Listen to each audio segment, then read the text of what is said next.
Jadi danau itu sebenarnya di Semeru banyak katanya. Danau Ranu Regulo, Danau Ranu Kemolo, dan danau-danau lainnya, termasuk Danau Ranu Tompe. Apa istimewa Danau Ranu Tompe nih mas? Ranu Tompe ini di peta itu ada San, di peta kontur itu ada. Tapi setelah didatangi itu nggak ada katanya. Mungkin kering kali mas. Kalau kering ada legokan itu, berarti itu ada. Ini mah nggak ada San, hutan aja gitu katanya.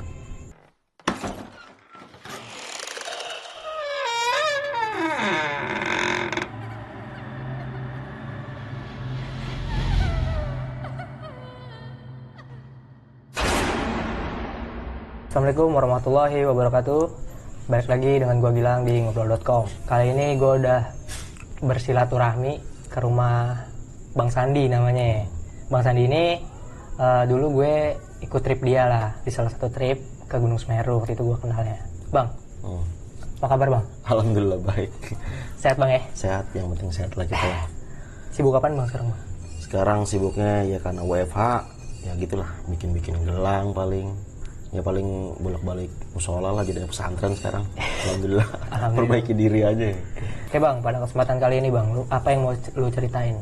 Ini kisah tentang pendakian gua nih Lang. Dulu pendakian ke Semeru. Awal-awal naik Semeru dulu sekitar tahun 2002 deh kalau nggak salah. Ya kan. Nah, itu banyak kejadian janggal, tapi gua nggak, karena gua masih polos dulu jadi nggak merasa itu janggal gitu Lang. Jadi gue naik aja, tapi setelah turun malah pas di check and recheck ya, ini kejadian sebenarnya ngeri juga nih gitu. Ntar bisa gue ceritain sih itu dikit-dikit. Siap. Nah itu dia sedikit kisi-kisi dari Bang Sandi nih. Sebelumnya terima kasih banyak untuk kalian semua yang selalu support channel ini. Semoga kalian selalu diberi rezeki yang limpah dan kesehatan yang tiada habisnya. Amin. Jangan lupa untuk like, comment, subscribe dan selalu dukung channel ini agar lebih maju ke depannya. Amin, amin. Langsung aja untuk mempersingkat waktu, mari kita dengar cerita dari Bang Sandi.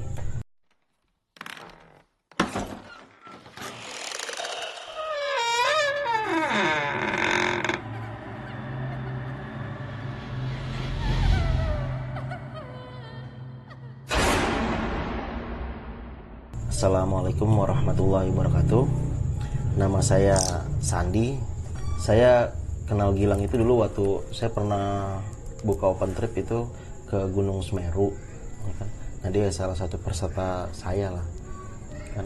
Ya sering berjalan waktu, akhirnya saya kenal sama beliau, kenal. Akhirnya dia suatu ketika dia nelfon, ada gak bang cerita tentang apa pendakian yang seru gitu kan, tapi yang berbau mistis atau berbau misteri gitu kan. Wah kayaknya sih ada lah gitu kan.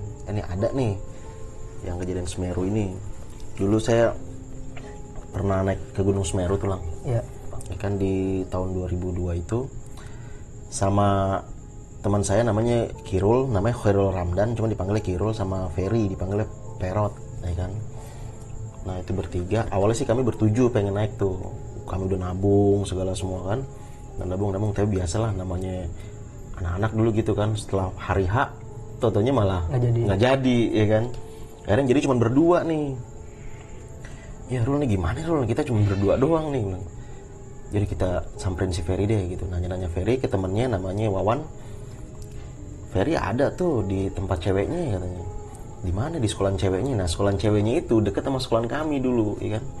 Ya udah akhirnya kita samperin, ternyata dia lagi nonton acara pensi band gitu kan.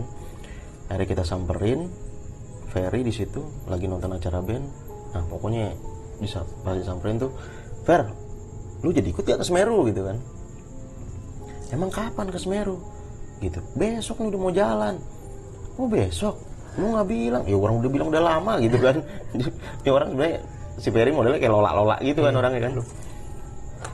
Akhirnya tuh pokoknya si Kiro ngancem, kalau lu gak ikut nih, lu jangan anggap gue temen lagi deh, kata gitu. Ya lu jangan kayak gitu dong Rul, kata dia gitu kan. Pokoknya harus ikut, nih anak-anak udah gak ada yang ikut. Kalau berdua doang gue ngapain masih kurap gitu kan. Gue kebetulan dipanggilnya kurap gue Lang kan, karena dulu pernah punya penyakit alergi dulu kan. Singkat cerita tuh kita tuh packingnya di rumah Ferry, karena lantaran biar si Ferry ikut, ya kan. Kita packing di rumah dia karena biar Ferry ikut, soalnya Ferry orangnya suka ngilang-ngilangan gitu. Ibunya ngeliatin aja. Tapi nih saran gue jangan diambil ini ya, karena si Ferry itu pada saat itu izinnya itu bukan ke gunung tapi ke pantai dia bilang, karena kalau ke gunung katanya suka nggak diizinin, cuman jangan ditiru. Jadi kami berangkat tuh. Pada saat itu duit 250.000 itu bisa nyampe Gunung Jawa Timur dulu, 250.000 ya kan. Nah kebetulan gue ini punya duit cuma 150.000 lah ya kan. Gue bilang lah sama si Kirul sama si Ferry, gue sebenarnya punya duit cuma pego, bilang gitu. Kalau pego itu budget kalau ke Gunung Jawa Barat bisa tuh, Jawa Barat tuh, Jawa Barat, Jawa Tengah lah, Jawa Tengah kayak Gunung Cermai itu bisa lah. Kata Kirul udah naik aja gitu. Nah pokoknya syaratnya tuh kalau sama Kirul itu, kalau gue ke Kirul itu, gue harus lihat dompetnya dia, baru gue percaya tuh. Lu tenang-tenang aja, emang lu punya duit, dia bilang gitu kan. Tenang, coba gue lihat dompet lu. Tenang, pas lihat dompetnya, ada, memang bener dia ada duitnya. Cuman gue janggal aja kalau gue cuma punya duit 150.000 kan. Ya udah akhirnya si Ferry bilang gini, udah Rap tenang aja, gue bawa duit gue 350.000 katanya gitu kan. Oh ya udahlah, dalam hati gue aman nih kayaknya.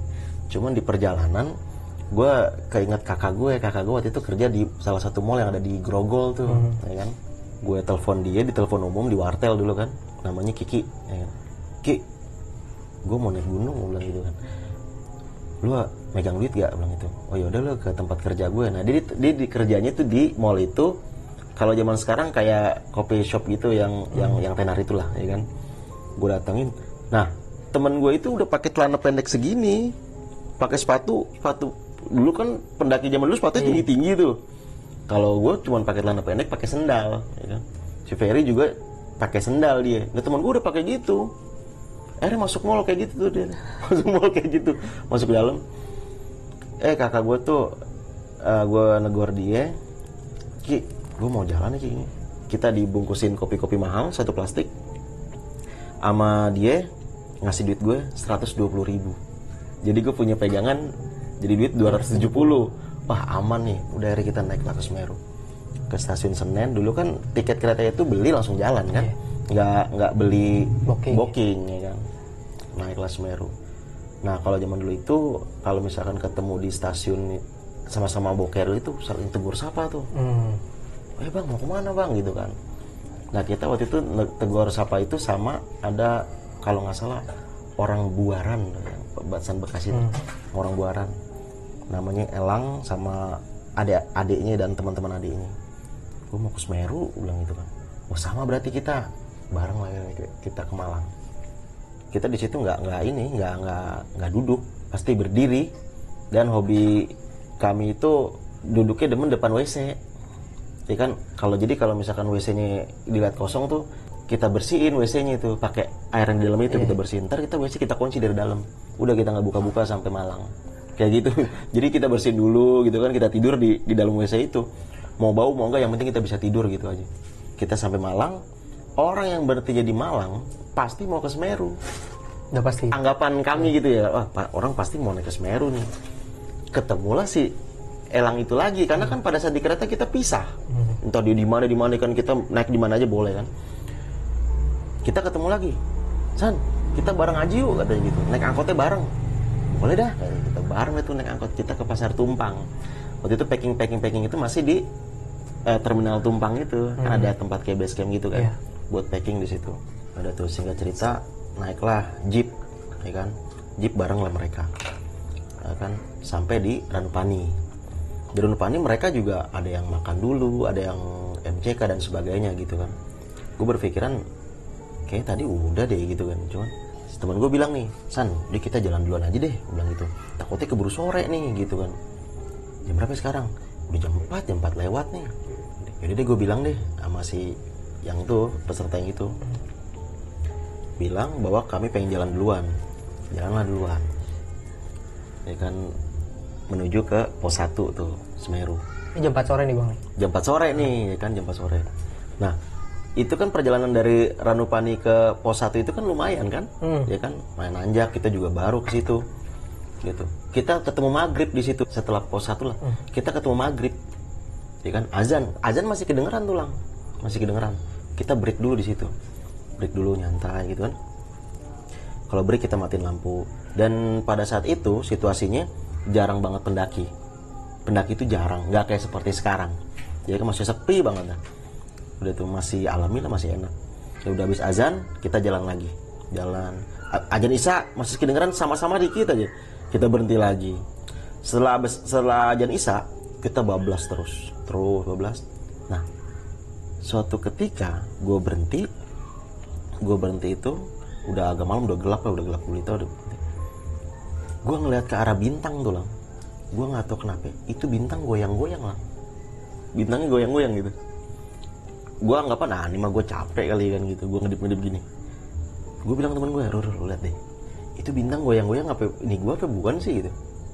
Si Ferry juga ngeliat, kok bintang goyang-goyang ya deh, itu bintang goyang-goyang. Gue nggak tahu apa itu fenomena, gue nggak tahu.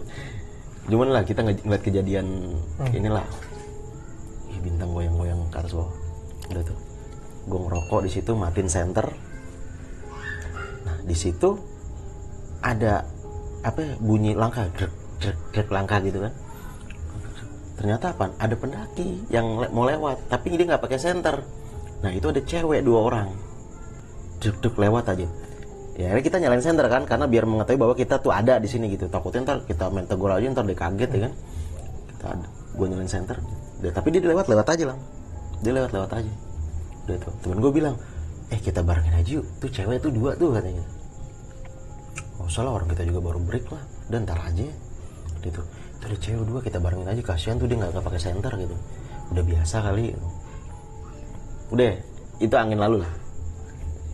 Jalan. Itu singkat cerita gue nyampe Danau Ranukumbolo itu sekitar jam 10:30 malam. Kan Ranukumbolo ada 2 tuh. Maksudnya jalur deh. Kita yang turunan itu yang sebelah sini, sama kita nanjak lagi ada yang belah sono kan. Nah, gue yang pas di sebelah sini itu lang. Itu jam 10:30 malam. Kita baru pengen bikin tenda di situ. Ada lampu-lampu banyak tuh, senter. Ternyata itu ada pendaki dari Sawangan. Ya kan, dari Sawangan sekitar berapa orang deh mereka ya? Kalau nggak salah 8 orang sama satu temennya yang dari Malang tinggalnya, jadi 9 orang kalau nggak salah ya. Gitu. Loh mas, masa mau ngecamp di sini katanya? Saya nggak tahu sih, saya baru kesini. Bilang, bukan, pos Ranukumbolonya itu bukan di sini katanya. Nanti kita naik dulu ke atas dulu, ntar baru ya ada di sana. Oh yaudah kami ikut aja deh. Ikut tuh sama dia, kenalan. Ngomong mereka itu nggak asing, maksudnya ngomongnya kayak orang ngomong Jakarta kan. Akhirnya saya tanya aja, bang, kenalan bang, nama saya Sandi. Bilang, oh gue Topik katanya gitu. Abang dari mana? Gue mah dari Sawangan katanya. Wah kita dari Tangerang bang, bilang gitu. Waktu itu gue tinggal di Tangerang. Iya, pantesan bang nggak asing nadanya. Bilang. Iya, nah si Topik ini leader dari mereka lah. Tapi dia punya saudara satu nih, lupa gue namanya ini. Nah ini cuman dia si Topik yang mengenalkan kepada teman-temannya bahwa ini. Akhirnya gabung lah sama mereka. Tuh mereka juga, maksudnya asik-asik lah, nggak laguan gitu lah. Akhirnya ngecamp di Ranukumbolo. Itu Ranukumbolo itu kalau nggak salah ya, itu di Danau Ranukumbolo cuma ada 7 tenda. Pada saat itu alami banget, enak banget ya kan. Mereka ngecamp di sebelah sana, saya ngecamp di sebelah sini, ya kan. Karena takutnya mereka punya privacy sendiri. Jadi gue bikin tenda di sini, dia bikin tenda di sana. Ternyata pas kita istirahat malam tuh kan, gue lapar nih lang, sekitar jam 2-an lah gitu, lapar. Lu bikin gue mie dong, bilang gitu. Ternyata pas buka tenda itu mereka pindah ke deket gue. Si mereka itu yang itu, mereka dengar gue rame-rame gitu bikin mie, mereka akhirnya keluar. Lah bang, tadi bukan di sono, bilang gitu. Nggak apa-apa lah, gue di sini aja deket tamal biar kita rame katanya gitu.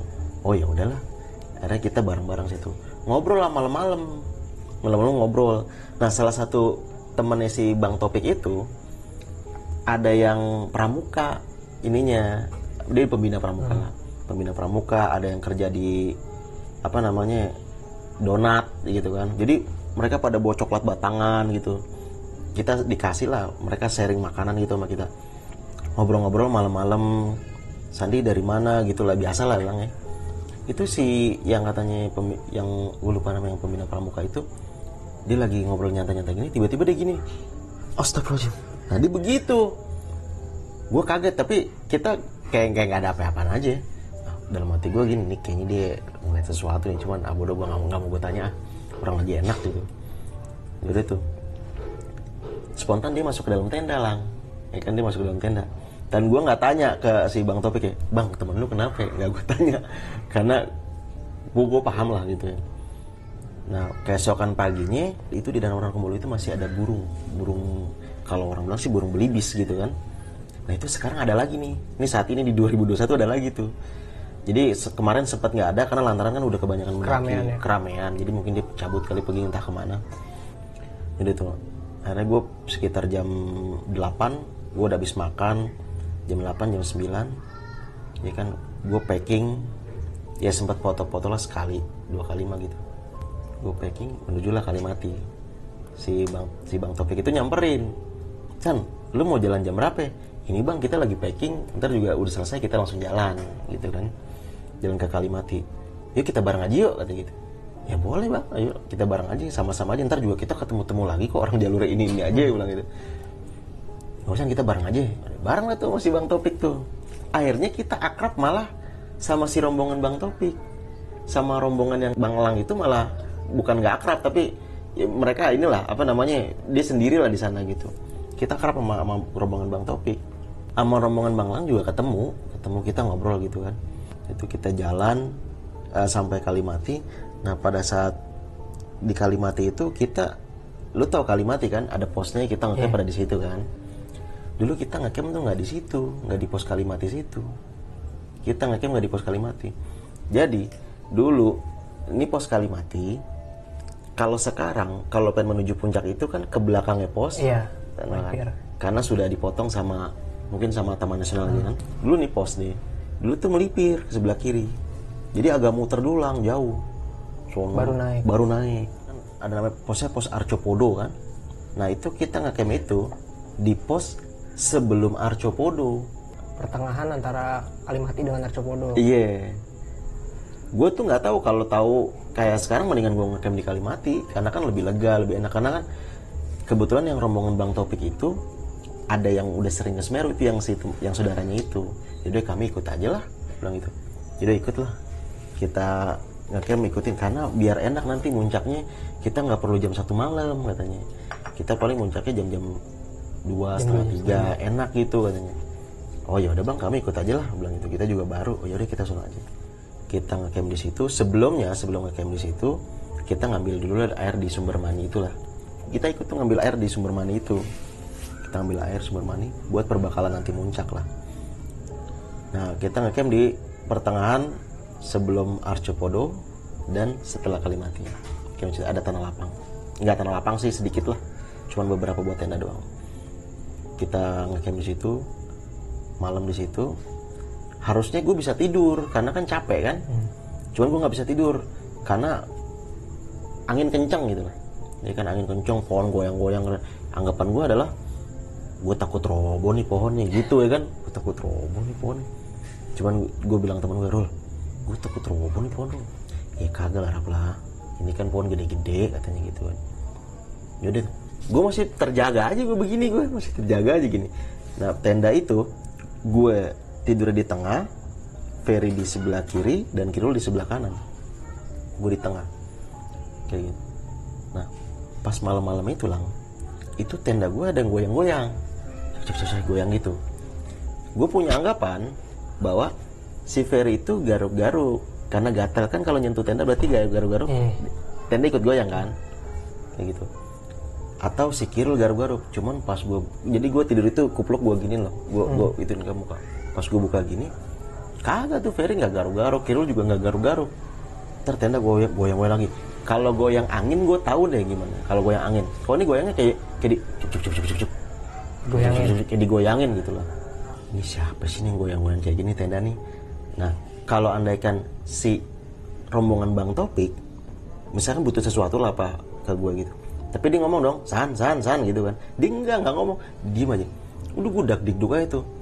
Nah, si Ferry sama si Kirul ini tidur. Gue bangunin, Rul. Ini tenda digoyang-goyangin mulu. Angin lah, kata gitu. Goyangnya beda, Rul, goyangnya beda. Melek lah Kirul lah. Angin nih, Rap. Nah, jadi pada saat Kirul melek, ikan Ferry juga gue bangunin. Fer, tenda digoyang-goyangin. Angin lah, orangnya angin lagi. coba lu rasain dah. Ini lagi digoyang ini. Pas mereka melek bertiga, kita ngeliat ke atas tenda gini. Terus dihirap nih bener digoyangin nih, kata dia gitu kan gue bilang. Nah si Kirul nyeletuk nih, musang kali Rap katanya. Nah karena dia bilang musang, gue tenang tuh. Iya bener kali musang nyari sesuatu, nyari makanan kali kan, karena bau makan makanan kan. Oh ya udahlah, tidur. Akhirnya jam 2 kita bangun, siap-siap kita makan, prepare mau muncak lah, lu tau lah ya kan. Kita makan, kita muncak tuh. Kita mulai muncak itu sekitar 2:30, karena kan sudah di pertengahan sebelum Arcopodo kan. Karena dari Kalimati ke Arcopodo aja lumayan jauh pada saat itu jalurnya. Singkat cerita, pas di pertengahan, kok nih kayak kagak nyampe nih perjalanannya gitu ya. Nah si Kirul bilang gini, Rap, lu ngerasa gak Rap, ini kok jalan kagak nyampe kita puncak ya? Itu lagi. Kata om gue sih begini Rul, om gue pun pernah kesini. Emang kalau jalur Semeru tuh begini, karena jauh trek pasirnya itu. Ih kagak kayak Gunung Selamat kayak sebentar. Gunung Selamat pasirnya sedikit, ini pasirnya kan panjang. Ya udah yang penting insya Allah kita nyampe lah katanya. Rombongan si Bang Topik itu udah duluan, kita di belakang, kita santai sih kok naik gunungnya gitu. Cuman kalau kelamaan gitu juga kita boring juga gitu, lama banget nih gitu. Dulu tuh masih ada namanya Cimoro Tunggal tuh. Pernah dengar gak Cimoro Tunggal? Pohon cemara yang cuma satu di batas vegetasi. Masih ada Cimoro Tunggal. Istirahat di situ, kita ngerokok dulu, kita kita terus naik. Kita nyampe lah puncak. Nyampe puncak, gue disambut sama rombongannya si Bang Lang. Bang Lang ngasih susu. Selamat ya, nih susu minum dulu. Nah teman gue tuh udah pada nangis tuh. Lu kenapa Rul? Ya Allah akhirnya kita nyampe juga kata gitu. Bener juga ya, kalau kata orang nyampe Gunung Semeru itu nyampe puncak pasti nangis kalau pertama kali, karena perjuangannya itu ya kan. Ya menurut gue sih Semeru gunung yang lengkap Lang. Pemandangannya ada padang savananya, ada danaunya, ada padang edelweisnya. Itu di Kalimati kan banyak edelweiss ya. Dan gunungnya itu indah banget. Dan ada letupannya Wudus Gembel itu. Menurut gue lengkap lah. Ya, cuman kalau penilaian orang yang lain gunung itu ya terserah yang bagus yang mana gitu. Memang kalau menurut gue Semeru itu lengkap lah, cakep lah. Sampai puncak. Nah di puncak ini kita kita foto-foto dan sebagainya. Terus si Bang Topik itu ini ngajakin foto, ya kan dia bawa bendera merah putih itu. Bang kita foto. Di belakang letupan dulu sama letupan sekarang beda. Letupan dulu lebih besar gitu. Gedenya beda, kalau sekarang kecil kan. Kalau dulu tuh lebih besar Lang. Gitu kan. Sama rombongannya Bang Topik gitu. Nah di rombongannya Bang Topik itu ada juga si rombongan Elang gitu. Kita foto bareng lah di situ. Si Kirul sama Ferry bilang, Rap, udah yuk turun yuk gitu. Di situ udah lumayan lama lah Lang, udah sekitar setengah jam. Kalau di puncak gunung setengah jam udah lumayan lama karena kan dingin kan. Udah lu duluan deh, gue masih mau nikmatin dulu nih. Ini lega banget, ini puncak gunung gitu kan. Kalau om gue bilang kan, ini puncak gunung ini leganya seperti lapangan bola. Bener Lang, itu bukan lapangan bola, lega banget pada situ. Ya Allah nih, gunung bagus banget ya. Gue ngerokok dulu situ. Temen gue itu pakai kupluk warna biru, ya kan, sama warna merah kalau nggak salah itu si Ferry itu. Gue ngeliat turun nih, strike turun, gue ngeliat. Gue duluan Rap ya. Kita ketemu di bawah. Iya. Nah dulu tuh ada, bukan dulu, sekarang juga masih ada pos yang namanya Klik namanya.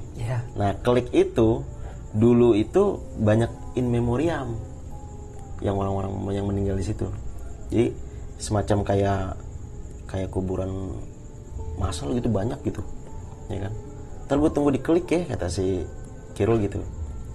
Yaudah bilang gitu. Kalau sekarang kan di Klik itu udah nggak ada kan, udah tinggal sedikit, ya kan. Karena kalau menurut keterangan dari orang sana, kata Mas Entot, ya kan, takutnya bikin takut para pendaki, jadi makanya dilepas-lepasin. Cuman yang beberapa doang aja yang masih dipasang di sana. Nah dia turun tuh, saya gue masih ngeliat tuh dia turun nih. Gue turun, ada tuh dia masih ada langkah, akhirnya sampai ke batas vegetasi, berarti dia hilang dong, karena kan udah masuk ke pohon-pohon itu, hutan. Nah di Cimoro Tunggal gue istirahat Lang. Di Cimoro Tunggal gue istirahat, gue ngerokok tuh, pus. Cuman rokoknya nggak gue habisin rokoknya. Kelamaan kan rokok, kelamaan nih kan. Udah gue sembari jalan deh. Dikelik, gue tunggu gue di situ, gue cari-cari kan katanya mereka pengen nunggu dikelik, ya kan. Gue nunggu dikelik, gue sembari ngeliatin ke hutan-hutan, jarang ada yang lewat, karena kan pendaki jarang, ya kan. Nah, gue adalah salah satu orang yang turunnya paling belakangan, yang ada di puncak itu. Rombongan Elang sih masih di belakang, ada rombongan Bang Elang itu. Nah, pas gue ngerokok dikelik, gue abisin dah tuh, gue tunggu di sini dah, ya kan. Paling si Kirul di bawah dikit tuh situ gitu. Tau-taunya apa? Si Kirul itu sama Ferry negor gue. Rap, kayak gitu. Kaget gue kan. Pasti kan bayang gue langsung, kok lu jadi ada di belakang gue sih gitu kan. Kan tadi lu di depan gue gitu. Nah gue bilang, kok lu? Jadi juga bingung ternyata bang, kok lu di depan gue Rap gitu. Nah tadi gue nyalain rokok di Cimoro Tunggal. Orang tadi kita istirahat di Cimoro Tunggal katanya gitu. Kata si Ferry nih, tadi gue istirahat di Cimoro Tunggal. Ya, gue tadi nyalain rokok di situ. Lu nggak lewat katanya. Lah Cimoro Tunggal kan lang cuma satu lang pohonnya. Masa bisa ngumpet nggak kelihatan gitu. Ya udahlah kata gitu. Jadi kita turun yuk. Turun lah srek turun terus tuh. Nah, sebelum Arcopodo, jadi kan tenda gue adalah setelah Arcopodo kan. Sebelum Arcopodo ada jalur ke arah kanan lang, ya kan? Ini kan ini jalur utama nih, ada ke arah kanan, ya kan? Itu kayak jalan setapak begitu. Nah di situ, ini jalur apaan nih? Nah gue agak sedikit kan, gue agak nunduk begini lang ya kan, kayak ruku lah gitu. Itu gue ngeliat ada danau lang. Nah gue bilang sama si Kirul nih, Rul, emang itu danau Ranukumbolo? Buset, danau Ranukumbolo mah jauh Rap, di sono. Kita belum lewat padang savana dulu belum. Nah itu danau apaan? Gue bilang gitu. Kayak gitu. Nah ini masih ada di bayangan gue danaunya sampai sekarang. Emang danau nggak kelihatan seluruhnya sih, cuman nggak nyampe setengah juga. Cuman tuh danau tuh kayaknya indah, tenang gitu. Dan ada jalurnya loh lang, ada jalurnya. Gue nggak tahu ya. Untungnya gue belum sempat melangkah ke arah jalur itu. Karena kan gue juga aus ya, air minumnya nggak habis kan. Gue bilang ambil minum yuk, di bawah yuk situ, deket tuh kayaknya tuh danau. Anggapan gue kalau andekan turun sekitar setengah jam lah, turun tuh pengen ngambil tuh air di danau itu. Si Ferry nyeletuk begini, udahlah nggak usah lah, no di bawah sirop, nungguin no sirop kata gitu. Ini minum dulu Rod, enak no. Udah jangan di bawahnya, di bawah. Gue akhirnya nggak melangkah tuh ke situ. Yaudah deh. Nah gue di jalan tuh kebayang-bayang ya, itu danau apa ya? Tapi kan karena memang awam dulu kan, gue belum pernah ke Semeru kan. Oh mungkin ada danau lagi di sana, gitu di atas gitu. Udah tuh turun gue packing semua. Gue nggak cerita nih sama si rombongan Bang Topik karena menganggap itu semua adalah hal biasa, ya kan? Hal biasa lah di Semeru. Udah tuh turun sebagainya. Nah pas turun itu gue ketemu cewek, ya kan, ketemu cewek juga baru turun. Ya kan, turun. Nah gue bilang sama mbaknya, mbak bawa temen nggak, teman cewek satu lagi, bilang gitu. Oh enggak mas, saya rombongan bertujuh, cuman saya perempuan sendiri, teman saya berenam cowok semua. Oh mbak ngeliat cewek nggak dari puncak sampai bawah? Tadi sih saya di puncak nggak ngeliat cewek, cuman siapa tahu mbak ada rombongan yang udah muncak gitu kan. Enggak, saya nggak ngeliat cewek, saya cewek sendiri katanya. Oh kita main lihat-lihatan lah tuh. Nah itu cewek yang kita lihat berdua siapa itu, yang kita mau menuju pos yang mau ke Ranukumbolo itu, yang kita break yang kemarin tuh. Udahlah kita anggap biasa aja gitu. Udah itu akhirnya kita di packing lagi menuju ke Ranukumbolo kan, packing lagi tuh di yang Arcopodo itu. Gue dari pas packing itu, kita yang hari itunya tuh kita kagak ngecamp lagi di Ranukumbolo lang, kita langsung turun bablas ke bawah. Kan kalau sekarang kan naik gunung ngecamp di Ranukumbolo dulu, Kalimati, Muncak, turun Ranukumbolo lagi kan. 3 kali camp. 2 kali ngecamp di Ranukumbolo nih ya kan. Kalau ini enggak, kita langsung bablas turun. Nah yang temannya Bang Topik itu, gue nanya tuh, pas di perjalanan turun lah, udah menjelang pos 1, udah pengen menjelang pos Ranupane lagi. ya kan. Bang, abang ketemu cewek gak selama abang naik gunung nih tadi dari sini ke Semeru? Enggak mas, cuman ketemu satu orang aja. Oh kalau satu orang saya juga ketemu, bilang gitu kan.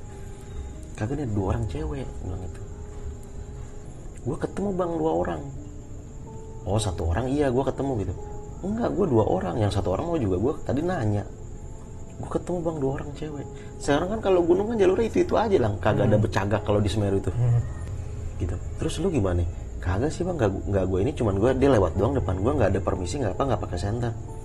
Ya, tapi untung lah nggak lu ikutin katanya gitu. Emang kenapa bang? Nggak apa-apa ya.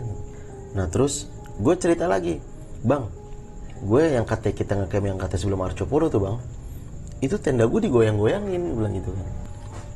Goyang-goyangin kayak gimana? Angin kali? Bukan bang, ini kayak digoyang-goyangin orang. Ya gue menganggapnya adalah rombongan Bang Topik itu butuh sesuatu ke gue, tapi kan nggak ngomong, nggak ada san-san gitu kan. Dari gue tuh diem aja. Nah kita bertiga tuh ngeliatin ngedengerin tuh tenda digoyang-goyangnya tuh kita bertiga. Akhirnya kita sebenarnya kurang tidur, bilang gitu.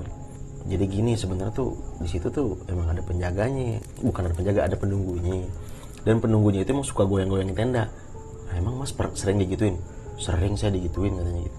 Gitu keterangan dari temennya si Bang Topik nih. Berarti ngeri juga bang, gue ada pengalaman itu bang. Nah gue ceritalah sama dia nih, sudah sampai Ranupani nih dia nih, cerita sama dia, kita lagi makan makan nasi kayak nasi pecel gitu di situ, sebarai di tungku gitu, ada tungkunya. Sekarang warung itu udah nggak ada, sekarang udah jadi bangunan-bangunan apa gitu, sekarang baru di Ranupani kan. Kita ngobrol situ, bang, karena abang udah sering ke Semeru kan, pada saat itu si abang itu udah 9 kali ke Semeru dia. Karena abang udah sering ke Semeru, saya pengen nanya bang, ada gak danau yang sebelum Arcopuro gitu? Nah dia lagi makan nih, terus langsung spontan, sampean ke sana gak, katanya gitu. Enggak sih bang, saya cuma ngeliat doang. Emang ada jalur setapaknya, tapi sampean gak ke sana kan? Enggak. Jadi itu cerita tuh danau, kata dia gini, danau itu antara beruntung dan tidak beruntung. Kalau yang beruntung, lu beruntung bisa ngeliat tuh danau katanya. Belum tentu lu naik berikutnya itu lu bisa ngeliat itu danau katanya. Masa sih? Kan pikiran pada saat itu ya, masa sih itu danau? Dan dia gak cerita tuh danau itu ada apa enggak, misis gue, dia gak cerita. Akhirnya gue tanya tuh, Mas udah pernah ke situ belum? Dulu saya pernah ke situ, katanya gitu kan. Saya turun aja, saya nggak terasa kayak lama banget tuh nyampe itu danau. Saya ngambil air lah tuh di danau itu, ya kan, saya buat minum niatnya. Nah habis pas saya lihat ke belakang, itu jalurnya udah nggak ada, kata si mas ini nih, jalurnya udah nggak ada. Nah terus mas gimana? Nah saya cari-cari tuh jalur tuh nggak ada, sampai saya ketinggalan rombongan saya, kata gitu. Diceritain lah nih di bawah ini, ya kan. Nah terus gimana mas? Akhirnya karena saya sedikit pengetahuan tentang navigasi, kata dia, saya carilah punggungan katanya untuk turun. Kan biasanya kalau turun itu di punggungan kan. Nah dia itu bekal air 1 botol, dia pakai botol aqua, ya kan, ditaruh di jaket. Nah dia lepas kaos lah, dia lepas kaos, pakai jaket doang. Kaosnya itu dimasukin ke air, dimasukin ke plastik. Karena buat diminum kan, kalau pakai plastik ntar kalau kena ranting-ranting itu bocor airnya. Dipakailah tuh kaos itu, dimasukin ke dalam. Jadi kalau misalnya mau minta diperes sama dia, takutnya nggak ketemu jalan turun. Saya cari-cari itu jalur, kagak ketemu. Saya naik airnya, saya cari punggungan, ya kan.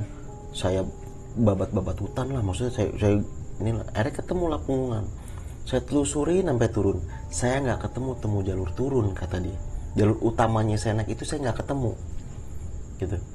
Nah tas saya itu pada saat itu ada di Kalimati, kata dia. Nah saya turun, saya telusurin jalan terus, tembus saya di Cimoro Kandang. Lu tau Cimoro Kandang kan?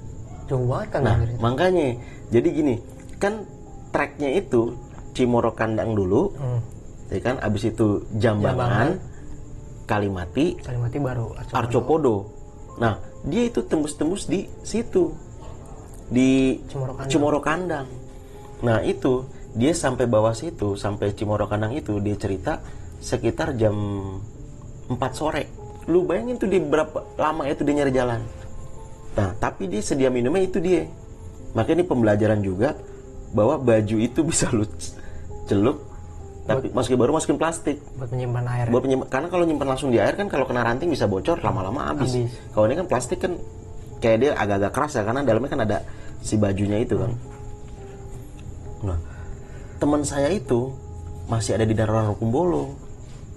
Nah, dia menganggap saya tuh kok kagak nyampe-nyampe nih.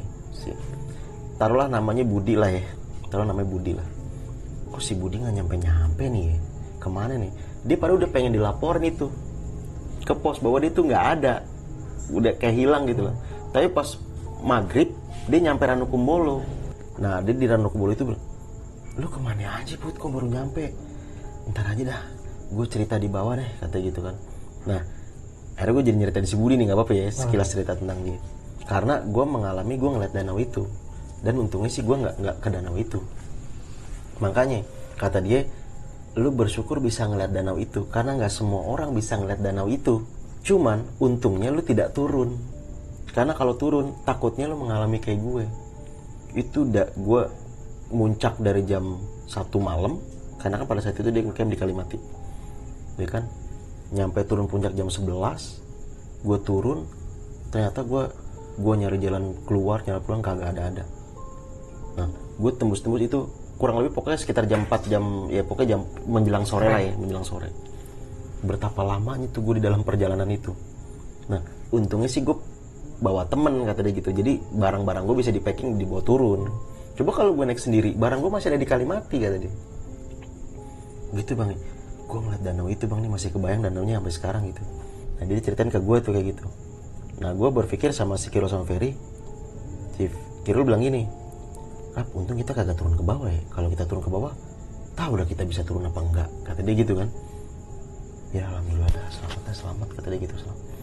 Karena nggak turun tuh. Singkat cerita tuh gue di tahun 2008, 2010 itu gue naik ke Gunung Semeru tuh, Lang. Tapi itu gue naik setelah Arcopodo. Kalau dari Kalimati itu gue tidak pernah ketemu lagi tuh jalur itu, dan danaunya nggak ada. Gue selalu ngeliat ke sebelah kiri, kagak ada itu danau. Gue gak nemu danau itu lagi. Mana itu danau? Nah terakhir gue naik di 2013 sama Juang, si Juang tuh. Iya.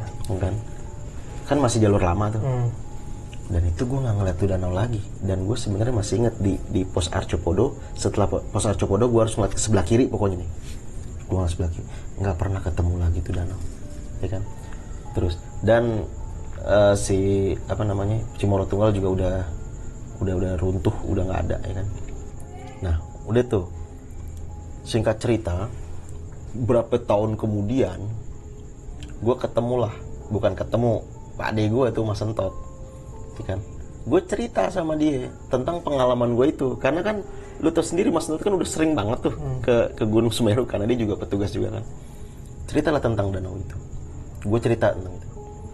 Nah, dia bercerita begini, San, nanti pengen ada ekspedisi, pengen nyari danau namanya Danau Ranu Tompe, katanya, yang melibatkan beberapa pihak, katanya. Jadi danau itu sebenarnya di Semeru banyak, katanya. Danau Ranu Regulo, Danau Ranu Kumbolo, dan danau-danau lainnya, termasuk Danau Ranu Tompe. Apa istimewanya Danau Ranu Tompe nih, Mas? Ranu Tompe ini di peta itu ada, San. Di peta kontur itu ada. Tapi setelah didatangi itu nggak ada, katanya. Mungkin kering kali, Mas. Kalau kering ada legokan itu, berarti itu ada. Ini mah nggak ada, San. Hutan aja gitu, katanya. Akhirnya pengen ada ekspedisi mencari Danau Ranu Tompe. Nah saya bilang, Mas ikut gak? Enggak. Apa Mas mah nggak ikut, kata gitu. Oh, nah danau itu emang arahnya di mana, Mas? Gue ngorek-ngorek dikit tentang itu sama Mas Sentot. Jadi dari Oro-Oro Ombo itu, San, kalau gue nggak salah dengar waktu itu ya, Oro-Oro Ombo itu, ya kan, sebelum Cimoro Kandang dia belok ke kiri, katanya. Oh situ. Lu ingat gak tadi cerita yang Budi? Budi turun dari danau itu pas nyasar, tembusnya di mana? Di Cimoro Kandang. Di Cimoro Kandang kan, di situ kan. Akhirnya gue satuin itu cerita lama itu sama cerita ini. Gue cerita sama Mas, waktu itu juga ada Mas cerita tentang ini yang gue cerita tentang Budi tuh. Bisa jadi itu Danau Tompe saya ngerti gitu. Nah saya ngelihat Mas, danau itu tapi di sebelum Arcopodo bilang gitu. Tapi sampean ke situ gak? Enggak, gitu. Untung sampean gak ke situ. Kalau kesampean ke situ bisa jadi hilang katanya gitu. Waduh, bilang gitu. Enggak sih Mas. Cuman sampai saat ini Mas, saya lihat tuh danau itu nggak pernah ada itu danau, ya kan? Jadi sebenarnya yang berkesan di pendakian gue ini adalah gue melihat danau itu lang, yang masih kebayang sampai sekarang dan gue tidak pernah melihat lagi. Dan sekarang jalur ke arah situ sudah ditutup. Kan sekarang Semeru jalurnya dari Kalimati kita lihat belakang pos, tembus-tembus langsung di atas Arcopodo, Arcopodo yang lama, jalur baru itu kan. Dan gue udah nggak pernah ngeliat situ lagi. Ya bahkan pada waktu gue naik sama lo 2015 itu gue udah lewat jalur baru kan, gue nggak ngelewatin Arcopodo kan. Oh iya. Gue nggak ngeliat, nggak ngelewatin. Oh nggak ngelewatin. Iya itu kalau jalur lama itu yang ke bawah dulu itu. Iya. Itu, nah itu gue masih ngeliat di situ. Kalau untuk arcanya sendiri gue nggak tahu lah letaknya di mana. Itu disembunyikan lah karena kan itu situs ya kan, peninggalan, nggak boleh ada yang tahu, hanya orang-orang tertentu aja yang tahu. Tapi kalau menurut gue lang, danau itu juga harus dijadikan situs menurut gue. Dan yang tadi gue cerita pada awalnya gue di Danau Kumbolo ketemu burung belibis, kan sekarang burung belibis sudah nggak ada tuh. Mungkin larinya ke situ. Kenapa gue bisa tahu itu? Karena keterangan dari Mas Sentot. Dulu juga sering ada macan kumbang minum di sini. Burung belibis yang katanya ada di sini tuh yang 2 itu kan pindah ke Danau Tompe. Danau Tompe itu ditutupin sama alam kalau keterangan dari Mas Sentot. Ya kan danau ini ditutupin sama alam karena buat satwa yang ada di situ katanya. Oh ya makanya kita jarang yang bisa lihat katanya gitu. Karena danau itu tersembunyi untuk para binatang itu. Menurut gue sih kayak gitu tuh danau tuh. Cuman gue satu sisi pengen lihat, cuma satu sisi nggak, gue takut gue masuk dan gue nggak bisa balik lagi, takut itu doang. Karena banyak pendaki itu cerita yang masuk ke dimensi lain dan sebagainya. Karena satu hal gue naik gunung yang gue takutin adalah satu hal, kalau untuk ngelihat makhluk halus apa gitu mungkin sudah terbiasa ya, sudah lihat sering gitu, ada ini ada putih dan lain-lain. Cuman yang gue takutin adalah gue bisa ngelihat lu dan lu nggak bisa ngelihat gue. Itu yang gue takutin naik gunung itu. Makanya kalau andaikan di trek gue lagi tidur sama teman gue selalu pegangan tangan sama teman gue, atau enggak kaki gue masukin ke nih teman gue. Jadi kalau bahasanya tuh kalau andaikan hilang, gue hilang berdua gitu. Yang gue takutin itu karena kejadian di gunung tuh kebanyakan cerita kayak gitu. Gue bisa ngeliat lu dan lu nggak bisa ngeliat gue. Itu deh cerita gue sebenarnya. Oke teman-teman, itu dia sedikit penjelasan dari Bang Sandi mengenai ceritanya di Gunung Semeru. Paling kali ini gue nanya nih Bang, karena gue masih penasaran. Dari awal dulu Bang ya, ketika lu bertiga ketemu 2 pendaki ya, istilahnya. Ya menurut lu itu pendaki lah ya, yang 2 cewek. Iya. Dia waktu papasan itu ngeliat lu atau enggak, terus juga dia itu berpakaiannya seperti apa sih? Nah, dia itu celananya biru, jaketnya merah, cewek berdua, terus rambutnya dikuncir. Yang satu lagi nggak kebayang, gue lupa. Nah itu dia lewat aja, srek. Nah pas dia di depan muka gue, itu gue belum nyalain senter lang, ya kan? Nah gue nyalain senter kan dulu senternya belum ada di pala, masih pegang. Iya. Nah gue nyalain lah sini menandakan bahwa gue ini ada gitu loh. Truk gue nyalain. Jadi gue nggak nyolot ke muka dia. Kalau di pala, otomatis kalau gue ngeliat dia kan nyolot ke muka dia kan. Kalau ini enggak, gue nyalainnya truk, menandakan bahwa kita nih ada di sini. Dia lewat aja lang. Nah gue bisa tahu dia tuh pakai jaket merah dan celana biru. Habis itu gue senter gini dia, truk, gue senter. Nah teman gue tuh bilang tuh si Ferry, kan, kita ikutin aja yuk, bilang gitu. Nah si Biru bilang udah nggak usah lah, kita nyantai di sini lah. Gue karena kita di situ baru break kan gitu, karena ajan isya itu. Setelah ajan isya gue break, gue ngerokok itu. Pakai keril nggak Bang? Kagak, nggak pakai keril, dia jalan kaki. Oh. Gue nggak merasa curiga di situ. Aturan kan itu namanya pos-pos awal harusnya bawa keril kan? Iya. Jadi nggak bawa. Itu juga bukan wisata ya? Bukan wisata. Cuman dia pakai celana birunya itu kayak celana biru kayak jas hujan gitu. Oh. Sama jaket gunung warnanya merah, ada ini abu-abu di sini. Yang satu lagi gue nggak kebayang, lupa. Dia berdua. Itu dia tuh. Mencurigakan di situ. Dan sampai Ranukumbolo gue nggak ketemu cewek. Lagi nih bang, gue pengen nanya lagi bang. Lu merasa tenda lu digoyangin kan bang ya? Kenceng gitu. Seberapa kenceng dan lu menyikapinya seperti apa tuh waktu itu? Nah, kalau lu tahu pos Palawangan di Gunung Slamet, ya kan? Itu ada kayak di pinggir jurang gitu kan? Kalau nggak salah itu. Nah, itu kalau ada angin kenceng, lah itu kayak gitu. Nah, kan temen gue bilang itu angin. Kalau andaikan gue di pos atau nggak di Kalimati lah, ada angin kencang, oke lah gue percaya. Ini gue di pohon-pohon tinggi lah. Rapat ya? Rapat. Harusnya nggak Dan ini sekenceng itu. kayak digoyang gitu. Ini kok kayak digoyangin orang, gue bilang gitu. Cuman gara-gara temen gue nyetuk itu musang kali. Jadi gue hati gue tenang tuh, ya itu musang lah gitu. Cuman tetap gue nggak bisa tidur ayam gitu bahasanya lah. Udah gue tidur ayam aja. Padahal mah gue juga deg-degan di situ. Lagi nih bang, gue banyak banget yang gue tanyain ya. Ketika lu melihat danau itu bang sekilas, seluas apa dan seindah apa sih bang sebenarnya?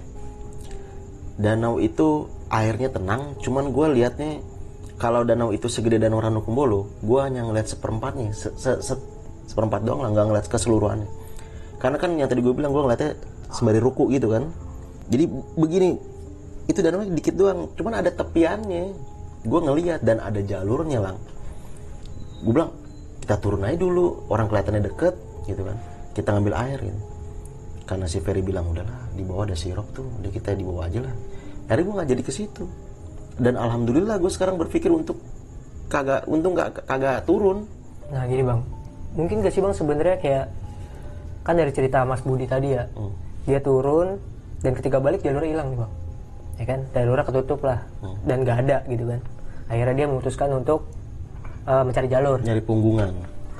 Kalau dipikir pakai logika bang ya, apalagi lu ketika beberapa kali ke Semeru, lu nggak menemukan danau itu, mungkin gak danau itu sebenarnya ada di alam lain gitu bang.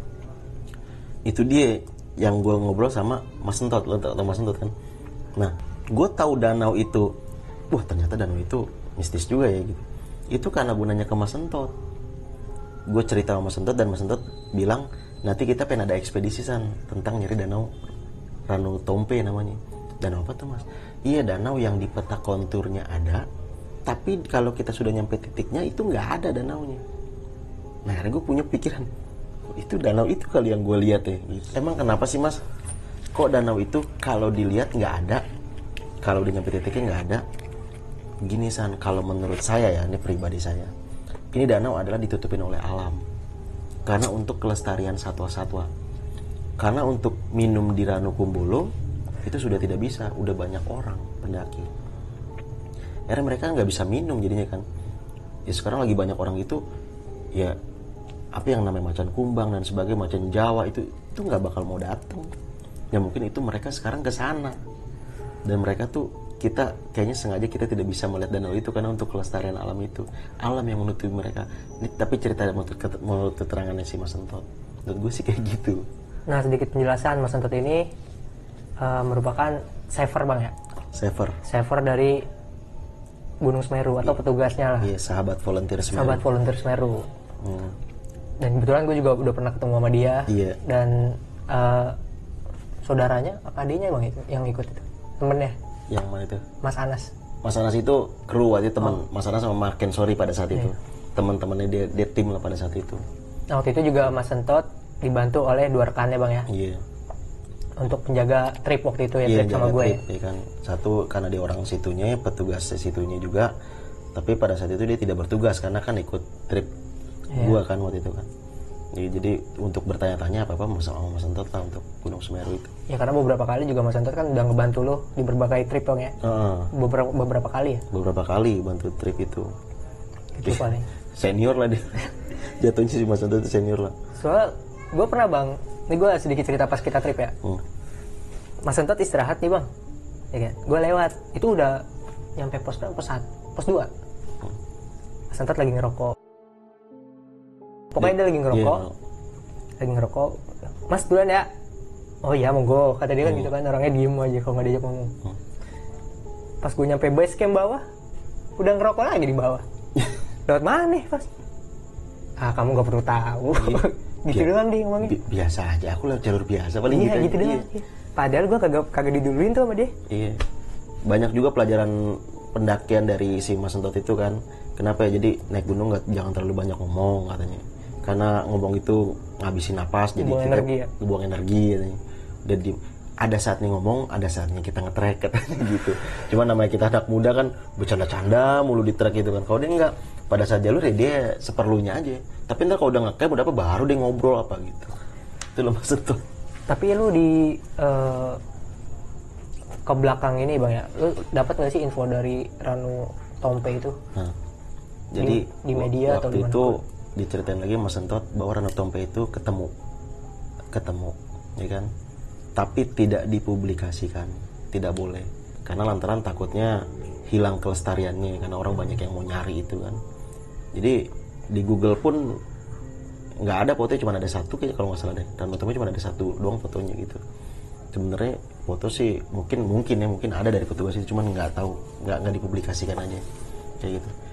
Sebenarnya penasaran juga namanya Danau Ranu Tompe, cuman ya nggak boleh lah, itu mungkin untuk kelestarian satwa kali, untuk minum satwa kayak gitu. Iya berarti Ranu Tompe ini tidak dipublikasikan karena emang mencegah kerusakan gitu bang ya. Takutnya malah dibuat sama orang-orang pada nekat nyari, bikin konten cari ke situ ya kan, ngeri juga ya kan. Jadi ya untuk menurut penjelasan Mas Sentot gitu diumpetin sama alam untuk kelestarian satwa sih. Berarti misterius juga bang sebenarnya ya? Sebenarnya misterius ini danau nih. Gue juga sampai sekarang masih penasaran, cuman gue kalau naik ke Semeru itu sampai gue hilangin untuk itu gue hilangin. Dan gue juga cerita ini, yang gue lihat itu Danau Ranu Tompe apa bukan gue nggak tahu lang ya. Cuman dari penelaahan yang gue danau itu pas adanya di situ gitu loh. Dan gue lihatnya dari sebelum Arjopodo ke sebelah kanan kan ada, sedangkan itu nyarinya ekspedisi dari Cimondo kanan ke sebelah kiri ke atas. Berarti kan pas itu danau ada di situ aja. Dan itu nggak ada danau lagi di situ menurut keterangan kan, menurut peta itu dari cerita si Budi, gue sama Sentot gue gabungin itu danau adanya di situ, diletaknya di sebelah situ. Gue pernah ngeliat di puncak, gue ngeliat ke bawah ke arah situ dan gue tidak menemukan danau, tidak ada danau situ. Gue nemunya itu di Kalimati adanya, di sebelah sononya Kalimati. Danau itu cuman ada yang bilang ada kok situ danau sebelah kanan ada. Ya mungkin dia orang beruntung juga yang pernah ngeliat kayak gitu. Ya mungkin teman-teman yang mungkin ya tahu soal Danau Ranu Tompe ini bolehlah komentar di bawah gitu bang ya. Mungkin ada info dari mana gitu kan. Iya, cuman sih setahu gue si Danau Ranu Tompe itu ditutupin lah, jangan sampai ada yang kayak gitu sih lah menurut gue. Iya. Istilahnya kita juga ngejaga aja sih bang ya. Ngejaga karena aja, kan tahu sendiri ya, sorry banget nih ya, ketika gue berpengalaman terakhir mendaki emang sekarang gunung kotor bang. Jauh lebih kotor. Menurut gua kelestariannya emang udah nggak ada bang. Iya. Jadi dulu pernah nanya gue sama si Kirul teman gue tuh, Rul, naik gunung ini akan jadi ini gak ya, tren gitu di anak-anak. Mana ada yang mau naik gunung, boker susah, kencing susah, orang pada takut sama setan tergini enggak. Dan gue nggak pernah terbayang bahwa nanti di masa depan, pada saat itu ya, di masa depan itu ada yang namanya media sosial. Gue nggak pernah kebayang. Gue tau cuma handphone aja udah, handphone, SMS, telepon gitu. Nyata media sosial ini berpengaruh besar untuk apapun ya yang akan ditunjukkan.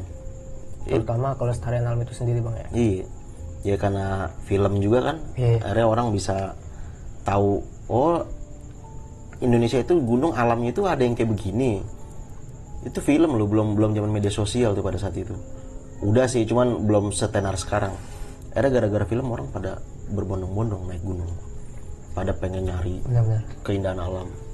Kalau dulu kan kita naik gunung ya, kita harus masuk komunitas, harus masuk organisasi, diklat lah dan sebagainya, biar cari informasi tentang gunung.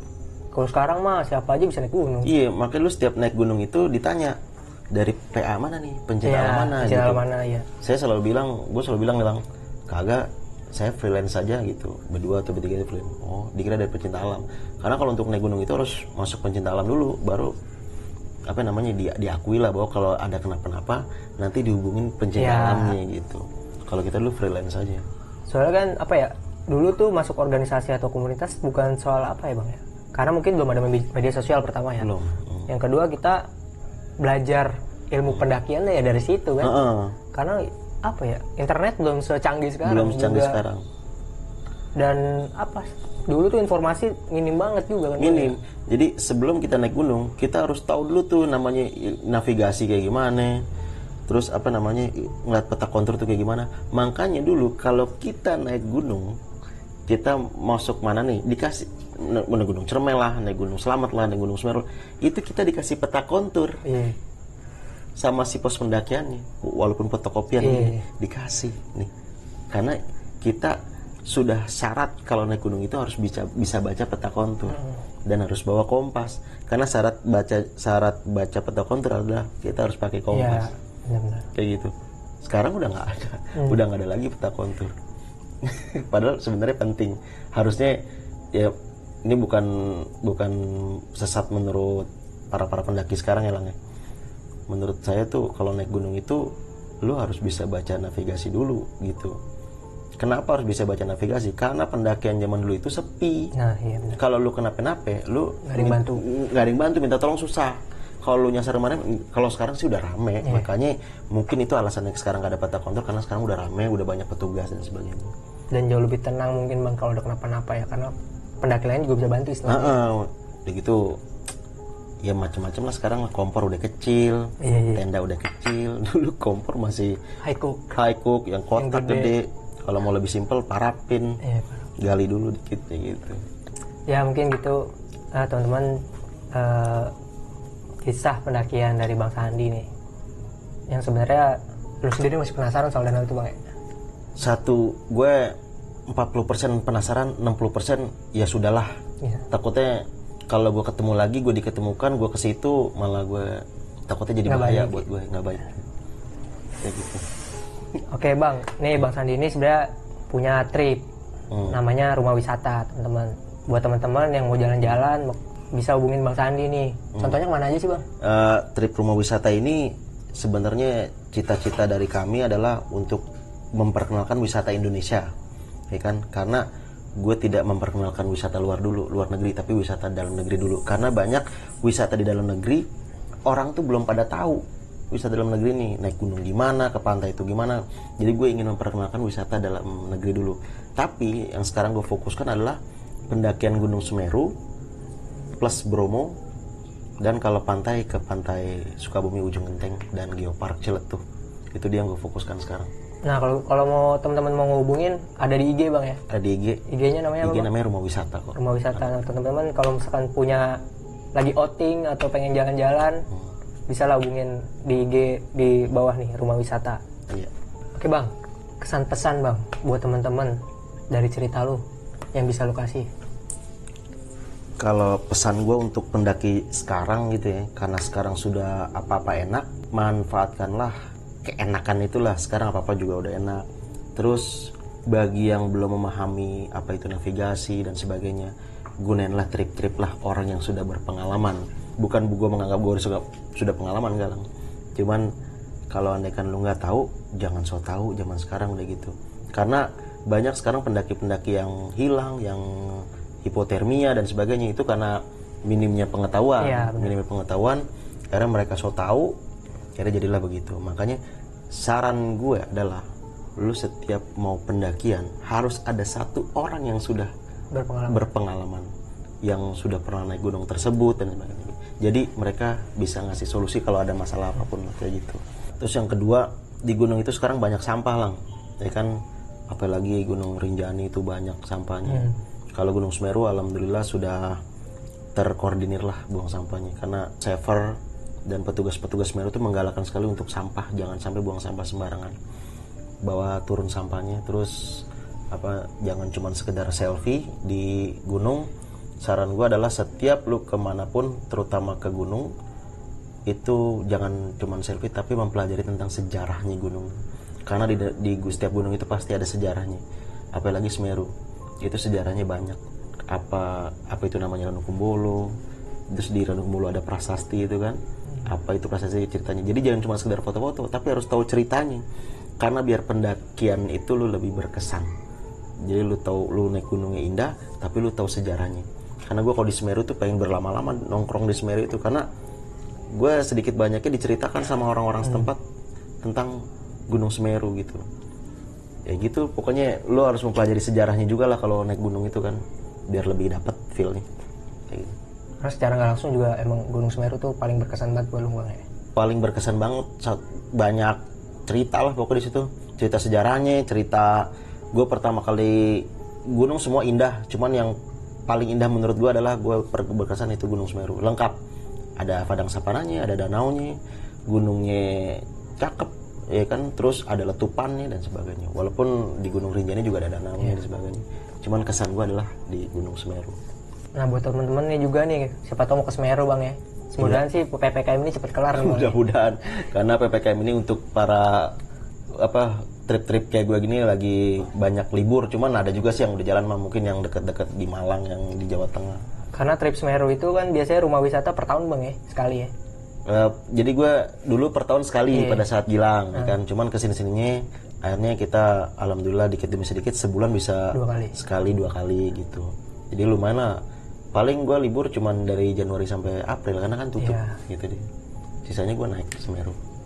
Oke, gitu teman-teman, obrolan singkat gue sama Bang Sandi nih. Bang, thank you banget udah mau datang. Iya, alhamdulillah. Sehat terus Bang. Iya, kita yang Mudah-mudahan lu ya cepat PPKM cepat kelar, lu bisa ke Semeru lagi lah ya. Iya, amin. Ntar sama Gilang lagi ke Semeru. Amin, mudah-mudahan ada waktu Bang. Amin. Oke teman-teman, terima kasih sudah menonton video ini. Jangan lupa untuk terus dukung ngobrol.com dengan cara like, comment, dan subscribe. Dan jika ada kritik silahkan komentar di bawah. Jangan lupa share juga ke teman-teman kalian. Terima kasih, gue akhir video ini. Assalamualaikum warahmatullahi wabarakatuh. Tetap di ngobrol.com.